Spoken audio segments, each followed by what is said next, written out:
Olá, bom dia, boa tarde, boa noite a vocês, ou boa madrugada, sejam todos muito bem-vindos e bem-vindas ao nosso espaço, o blog de João Marinho da Top, seu blog, seu nome, o blog Vídeo Imagem Som, você que me acompanha de longa data, fico muito feliz e agradecido por isso, pessoas que nos acompanham desde a época do Orkut, de Yahoo Grupos, Yahoo Resposta, obrigado a você que participa das nossas plataformas, fazendo essa podcast aqui para o Spotify Podcasts e também a gente vai tentar publicar essa podcast lá no YouTube.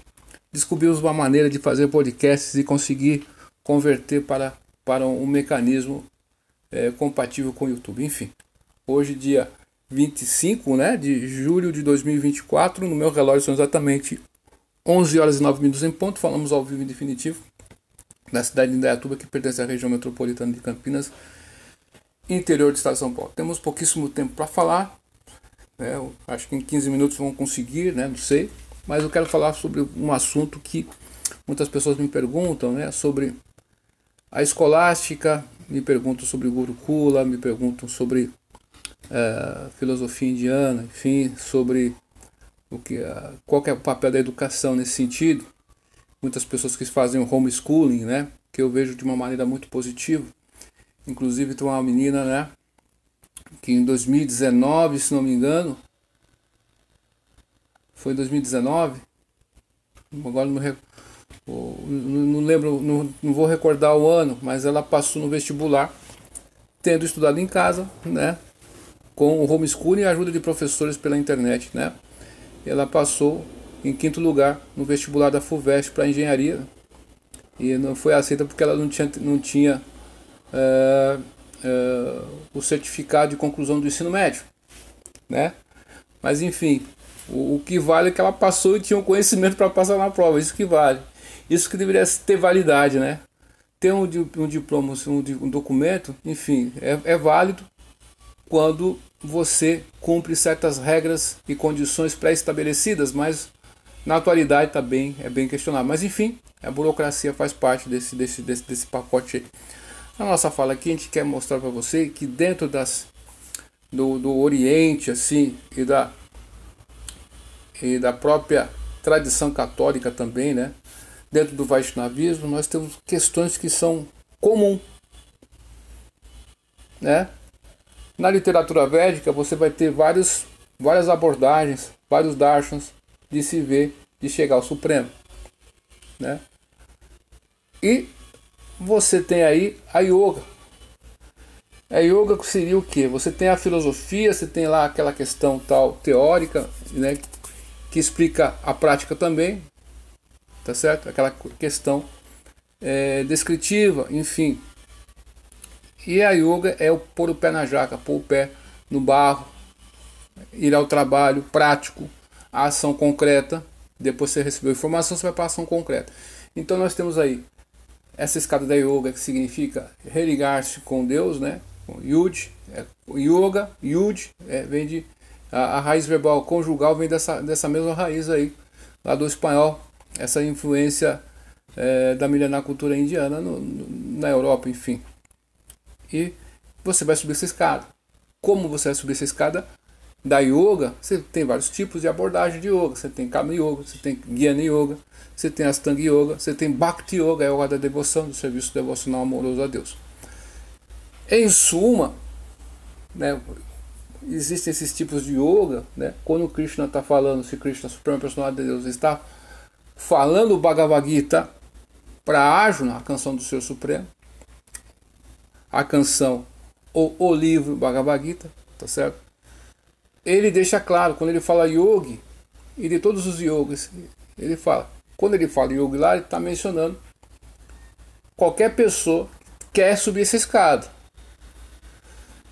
Aquela pessoa que pratica serviço devocional é superior nesse sentido. Então, a culminação de todos os tipos de yogas é chegar em Bhakti. Essa que é a realidade. Mas enfim. E dentro da tradição milenar védica, e eu sigo a linha Gaudiya Vaishnava, Srila Prabhupada, nós temos Pavitri Marga e Nivriti Marga. Pavitri Marga, Nivriti Marga. Pavitri Marga é o caminho que você tenta ir. Nós estamos no mundo material, correto? Olha que bacana, nós estamos dentro do mundo material. Esse ser corporificado, ele vai ter funções que ele vai executar. Por isso que na literatura védica se fala Varnashrama Dharma. Mas essa Índia, de muitos anos para cá, corrompeu esse Varnashrama Dharma e tem sistema de castas indiano fraudulento aí, que é pelo nascimento, que isso não é corroborado pelos Vedas. Você tem que ter qualidade, né? Chatuvarna Mayasistan, Guna Karma Vibhagasa, através da qualidade que você vai determinar qual a linhagem da pessoa, qual o gotra da pessoa. Beleza ou não? É basicamente isso. Isso os Vedas ensinam. Quem falar outra coisa aí, você ouviu por aí falando, dizendo que os Vedas falam isso aí, tá desencaminhando as pessoas. Tá certo? E uma outra questão é que no Ocidente nós temos aí o que chegou para nós aqui no Ocidente, o que pegou no meio do Beautiful People, né? Do estamento burocrático aí, dessa questão toda, desse pessoal aí que tentam conduzir as narrativas e o discurso, né? É essa visão impessoal de Deus, que é um aspecto do absoluto. Nós temos o Paramatma, que é o segundo aspecto, e temos o aspecto Bhagavan, que vai englobar todos eles juntos na pessoa de Bhagavan, de Deus, enfim. Então, esse sistema fraudulento aí não é o caso. Nós estamos falando em relação ao Varnashrama Dharma, Daiva Varnashrama Dharma, que significa que você tem dois trilhos, né? Bhagavata Pancharaktravid, Pavitra Marga e Nivritti Marga. Nivritti e Pavitra Marga. Então, no Pavitra Marga, você vai tentar ter ocupações materiais e ao mesmo tempo praticar alguma espiritualidade. E você sabe que seu fim é Deus. Beleza ou não? Então você vai ter uma ocupação material, você vai se envolver com o mundo material, mas você tem algum aspecto ali que você tenta, de alguma maneira, manter sua espiritualidade, manter sua busca por Deus, né? Tá certo? Aí você tem as 4 classes aí, que tem aí os Brahmanas, os Vaishyas e os Shudras. Tá certo? E você tem no Nivritti Marga, você tem o Brahmacharya, você tem o Grihasta, você tem aí o Vanaprastha e o Sannyasi. Você tem 4 ordens espirituais, você tem 4 ordens aí materiais, assim. Você vai ter alguma ocupação que você vai fazer, que você vai exercer na sociedade. Então, cada um tem uma função. Então, dentro das tradições aí, da filosofia perene, da educação aí, tem várias correntes aí, mas eu tenho a falar sobre aquela questão da filosofia perene da educação. Nós temos uma questão interessante também, nesse sentido, de você trazer para a educação esse sentido de alcançar Deus também. Então, na linguagem grega, nós temos aí a razão, né? A razão tem 2 questões. Tem a razão teórica e tem a razão prática. A razão teórica vai estudar o homem, por exemplo, ou os objetos, através de um olhar da psicologia, da psicanálise, da medicina, da engenharia, enfim. E essas ciências tentam enxergar o homem também, teoricamente falando assim. Beleza ou não? Você veja um copo, uma caneca, vamos usar o exemplo de uma caneca. Estou com uma caneca aqui, pus água na caneca, tomei essa água da caneca. A caneca ela foi bolada por alguém. O homem, um ser humano, homem ou mulher, esse ser inteligente projetou, idealizou a caneca dentro da sua mente e depois esse ato foi concretizado. Então a caneca foi construída com uma finalidade, com um propósito de conter líquidos. Beleza ou não? Pode ser quente, frio, gelado, enfim, é conter líquidos. Essa finalidade, esse é um propósito com o qual a caneca foi construída. Então uma inteligência superior construiu a caneca. Beleza ou não? Então, pois bem, isso aí nós estamos falando de questões ainda da razão teórica. E dentro da razão prática, os gregos tinham duas distinções. Tem a razão prática e tem a razão poética. Poesis. Não tem nada a ver com poesia, que poesia lá do latim é diferente. Então essa poesia significa questão técnica. Você, por exemplo, quando você... Deixa eu praticar como tira um pneu de um carro. Como que troca o pneu, como que troca, né? Como que faz isso, como que faz aquilo. A gente usa isso como prática, mas na verdade os gregos dão esse sinal de poesias, a questão técnica.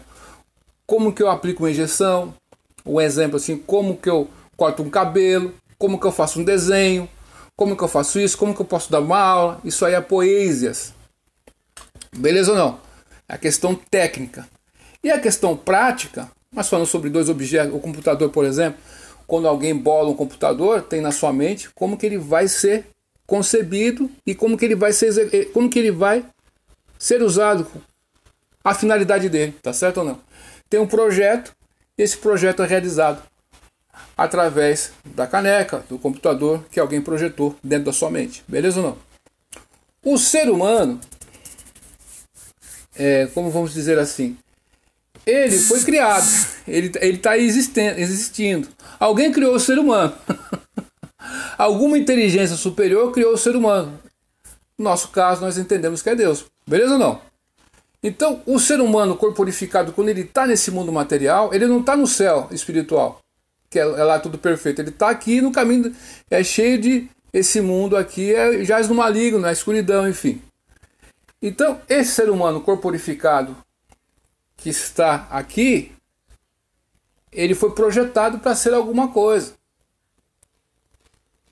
Nós falamos aqui sobre você pode ser um mecânico, pode ser um professor, pode ser um engenheiro, vamos falar assim, isso, aquilo, aquela outra, isso aí são ocupações que você vai ocupar por algum tempo, né? Que vão deixar de existir depois no final das contas.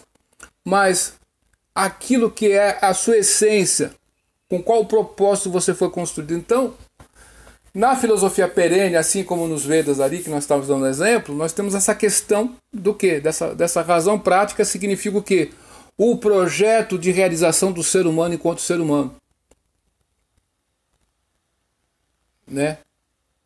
Então, qual que é o objetivo? E essa educação que vai dar essa informação, que é o X da questão. Que é uma coisa que não é... Que é uma coisa que vai permanecer mesmo depois que você deixa esse mundo, que um dia a gente vai ter que deixar esse mundo, é verdade ou não? Então, quando você deixa esse mundo, você vai carregar com você conhecimentos aí espirituais que não se perdem com a sua morte. Então, a educação nesse sentido, né, o principal é essa questão. Que adianta você ganhar o mundo e perder sua alma, tipo assim, né? Isso, basicamente isso. Então, essa questão da razão prática significa isso, você realizar-se como um projeto. Alguém projetou o ser humano. Mas aí no meio do caminho nós nos deparamos com muitas filosofias, né? Por exemplo, a vaca, ela não vai sofrer uma crise existencial, né? Mas o ser humano ele tem essa capacidade de ter crises existenciais. Essas crises existenciais, às vezes, são um chamamento para uma ação. Meu irmão, você está seguindo o caminho errado. Possa ser. Então, a condição humana é essa. Então, muitas filosofias chegam aí, tentam isolar esse projeto homem, esse projeto, essa tarefa, né? Na razão prática, essa tarefa de levar esse conhecimento, né? Com qual finalidade você foi construído? Essa que é a grande questão. Você nasceu como ser humano, mas peraí. Você pode ser pai, pode ser mãe, pode ser várias coisas aí, mas qual que é a tua essência? Para que você foi projetado? Qual que é a verdade? A verdade sua é viver a vida só no puteiro, só enchendo a cara de cachaça? Só ganhar dinheiro, ou só perder dinheiro, só viver na miséria, ou só viver na abundância? Não sei. Você tem uma essência aí que você deve cuidar disso. Os animais podem fazer essas coisas. Dentro da filosofia védica, nós usamos a questão. Dentro da filosofia védica, nós usamos a questão. Deu um corte aqui, né? Por exemplo, a vaca não pode pensar na própria existência. O ser humano pode. Mesmo que nós negamos a existência de Deus, por exemplo, um exemplo assim, né? Você vê que tem aí lampejos aqui a acolá da própria dessa existência. O fato de você ver um projeto de uma caneca, você vê que alguém projetou algo para cumprir uma função. Será que não aconteceu isso conosco? Que alguém projetou, ó, você vai fazer isso aqui. Enquanto você não encontrar o caminho, você vai viver vidas, na literatura védica, você vai viver vidas e vidas e vidas e vidas e vidas até conseguir Bhakti lá, tá? Bija, encontrar o caminho do serviço devocional, da rendição a Deus. Né? Então, falo isso com tranquilidade, porque a gente conversa com muitas pessoas, né? Muitos ateus aí, fala assim, meu, não tenho... Ô, João Maria, eu sou ateu, não muda nada, tá tranquilo. Eu não tenho preconceito, tá certo? Não. Não tem preconceito, não. Por quê? Você é ateu, qual que é o ponto aí, né? Tem o ceticismo, tem isso, aquilo, tal, mas em algo você acredita. E esse algo que você acredita possa ser perene, pode ser que não seja perene. Essa é a questão. Então, perene quer dizer que dura, né? Não ser perene, que é coisas temporárias. Então, a questão dos Vedas sobre os animais, por exemplo, os animais comem, você também pode comer, o ser humano pode comer. Os animais dormem, os animais evacuam, os animais se reproduzem. O ser humano faz essas 4 atividades também. Mas o que vai diferir, essa que é a questão dos Vedas, a Tato Brahma Jigyasa, o Vedanta Sutra, que na maturidade espiritual de Veda Vyasa, o compilador dos Vedas, os Vedas já existiam, só que eles foram compilados, porque em Kali Yuga as pessoas não conseguem reter o conhecimento de maneira automática na sua mente. Elas precisam ler, reler, e ainda assim com muito custo, entendeu?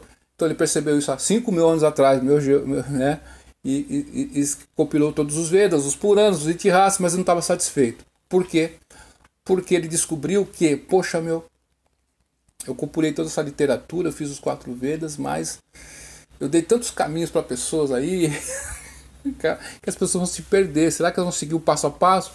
A tendência do ser humano, né, pode ser que elas, né, enfim, né, se percam pelo caminho, né? Então ele resumiu todos os Vedas, os 108 Upanishads, os Puranas, os 4 Vedas, né, os Pancharakta, tudo, os Itihasas, ele resumiu tudo isso aí, né, no Vedanta Sutra. Por isso que o Vedanta Sutra é o summum bonum de toda a literatura védica. Ali está concentrado o Sutra, quer dizer isso, né? Onde está concentrado o conhecimento ali, tá certo? No Chaitanya Charitamrita, no Adi Lila, capítulo 7, verso 106, Srila Prabhupada vai explicar de maneira brilhante essa questão do Sutra. As palavras do Vai e o Skanda Puranas confirmam isto. É diferente e definem um sutra da seguinte maneira: Alpaksharam Asadidam Sarvata. Sutra é um código que expressa a essência de todo o conhecimento com um mínimo de palavras. Precisa ser de aplicação universal e impecável em sua apresentação linguística. Qualquer pessoa familiarizada com tais sutras tem, de certo, noção do Vedanta Sutra, que é bem conhecido entre os eruditos pelos seguintes nomes: Brahma Sutra, Shariraka, Vyasa Sutra, e etc. O Vedanta Sutra tem 4 capítulos, adhyayas, com cada um dos quais se divide em 4 seções padas, né? Então, ele fez o Vedanta Sutra. E ainda assim não estava satisfeito. Falei assim, cara, não estou satisfeito. E aí, Narada Muni, que é o mestre espiritual, o guru de Veda Vyasa, olha só que interessante.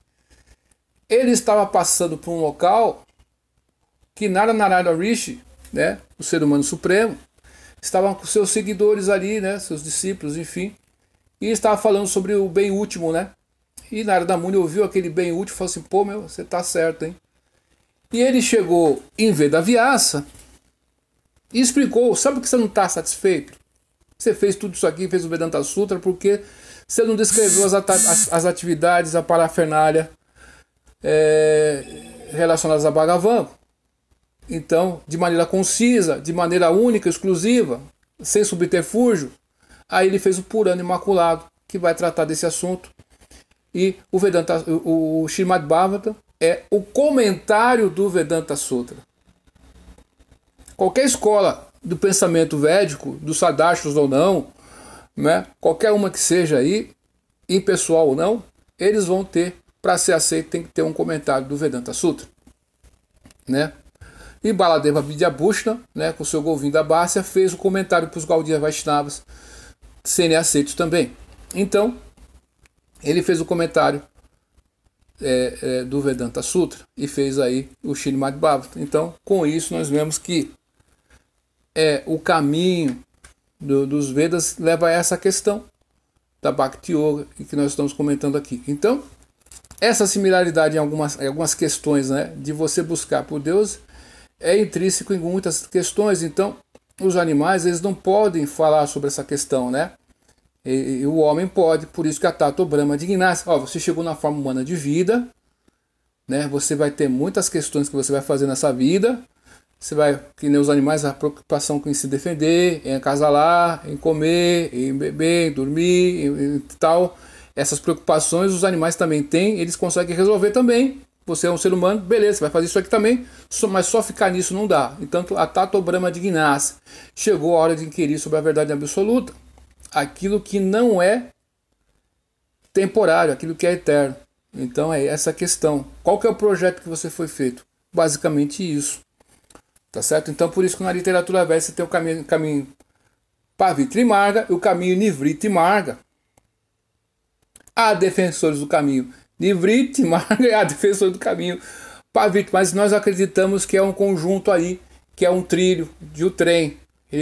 O trem vai andar nos dois trilhos.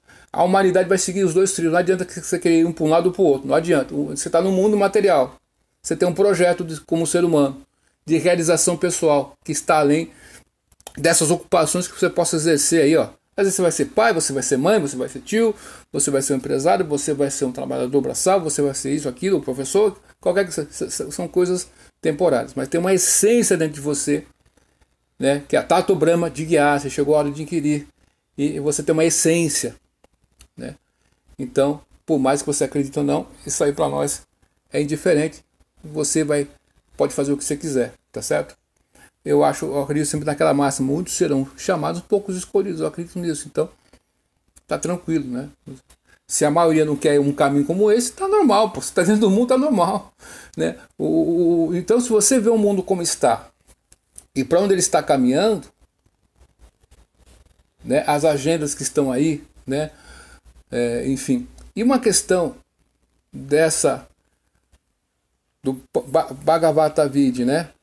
Pavitra Marga e Nivitra Marga, é o seguinte, é que dentro das filosofias perenes, né? René Guénon e o Shum, o professor Olavo de Carvalho explicou no COF uma vez uma aula, eu estava ouvindo essa aula, que você tem certas questões. Você tem a questão exotérica e tem a questão esotérica. Exotérico é que está para fora. Esotérico é que está para dentro. Nesse sentido. Então, os Vedas dizem que tem questões externas que são ocupações que você vai ocupar. É o advogado, é isso aqui que nós estamos falando aqui. Tem questões internas que são espirituais, que você tem que cultivar.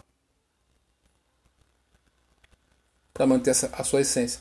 É basicamente isso. Então, a filosofia perene aí, né, da educação, os Vedas com o Gurukula, essa questão aí do Tato Brahma de Gnasi, chegou a hora de inquirir. Você está na forma humana de vida, você tem que inquirir sobre a verdade absoluta. Né? Se você não faz isso aí, os animais não podem inquirir sobre isso. Eles vão viver a vida deles lá. Eles foram criados, determinados para fazer isso. Mas o ser humano, ele sai desse determinismo. Ele sai daquela menoridade. Nós temos que sair do estado de menoridade, como diz Kant. Essa menoridade no sentido kantiniano de ser, que é menoridade é você fazer tudo basicamente que os outros estão te recomendando, fazendo tal, e você conseguir agir por você mesmo, é quando você sai desse estado. Então, os Vedas têm uma questão aqui, deixa eu ver se eu tenho aqui o caderno aqui, ó, que eu gosto de anotar as coisas, tem várias anotações. Deixa eu ver se eu acho. Se eu achar, eu vou citar. Se não achar, eu acho que está por aqui, ó. Aqui, ó. Que a Satmika Budeko na Petra, tá? Do que Swadi Kalatradishu Bauma Idyadi. Yata Tirta Budi Sharirena Kariti Gyaneshu Abigeshu Saeva Gokara. O ser humano que identifica como seu este corpo, feito de 3 elementos, que considera como seus parentes os subprodutos do corpo, que considera adorável a sua terra natal e que vai aos lugares de peregrinação só para tomar banho, deixando de encontrar-se com homens de conhecimento transcendental, deve ser tido como um asno ou uma vaca. Aqui fala sobre os animais, porque os animais não podem pensar na existência. Por quê? A vaca, quando vai tomar banho no Ganges, ela está indo tomar banho no Ganges, ela não está sabendo se o Ganges é sagrado ou não, se tem pessoas santas lá ou não. A vaca pode estar dentro de uma igreja, então, enfim, ela pode estar dentro de uma escola, pode fazer qualquer coisa. Ela vai achar que tudo isso aqui é tudo a mesma coisa, aqui eu só quero comer, então eu faço a minha ruminação. O ser humano não, ele pode pensar sobre certas coisas, né? Em certos tipos de lugares. Então, existe no mundo lugares sagrados que se tornaram sagrados. Por quê? Porque você entenda que o espiritual é maior que o material. Quando você tem seu rosário, quando você tem aí sua japmala, né? Quando você tem seu terço, né? Quando você tem seus objetos que você faz orações constantemente, você vai sacralizando aqueles objetos. E eles deixam de ser materiais. Então esse é o caminho, né? Você pode ir pelo caminho material, tenta o caminho material, tentar colocar alguma questão espiritual. E tem pessoas que renunciam de vez o caminho material e entram de vez de cabeça. Então tem Pavrita e Nivritti Marga. Tem essa questão exotérica e tem essa questão esotérica. Espero que tenha conseguido aí trazer esse assunto, que muitas pessoas me perguntam. Então eu acho sem fanatismo, a gente tem que tomar cuidado, né? Então é isso aí. Obrigado a você que acompanha o meu trabalho. Duvide de tudo, depois duvide da dúvida. Estude hoje, porque amanhã pode ser bem tarde. Até mais, tchau.